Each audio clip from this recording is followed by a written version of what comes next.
Chhatrapati संभाजीनगरमध्ये 5000 kilo गुलालाची booking करण्यात आलेली आहे। लोकसभेच्या निकालापूर्वीच विविध पक्षाच्या नेत्यांनी आणि कार्यकर्त्यांनी गुलालाचं बुकिंग केलेलं आहे। संभाजीनगरमध्ये भगव्या, निळ्या आणि हिरव्या पिवळ्या रंगाच्या 5000 किलो गुलालाची बुकिंग करण्यात आली आहे। हिरव्या रंगाच्या गुलालाची सर्वाधिक बुकिंग एमआयएमच्या कार्यकर्त्यांनी केलेली आहे आणि त्या पाठोपाठ शिवसेनेच्या दोन्ही गटांनी भगव्या गुलालाची बुकिंग केलेली आहे। दरम्यान याचा आढावा घेतलाय आमचे प्रतिनिधी माधव सावरगावे यांनी। पाहूया।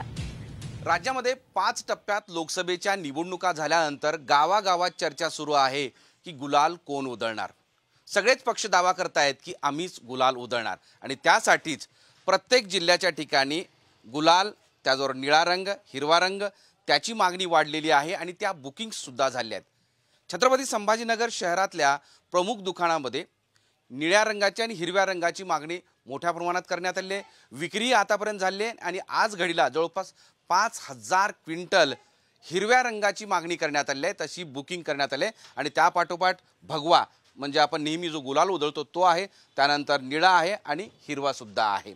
त्यामुळे जवळपास या निवडणुकीच्या निकालापूर्वीच 5 ते 10 हजार या गुलाल आणि निळ्या हिरव्या रंगाची बुकिंग झालेली आहे। मोहम्मद इरफानचा माधव सावरगावे, साम टीव्ही, छत्रपती संभाजीनगर।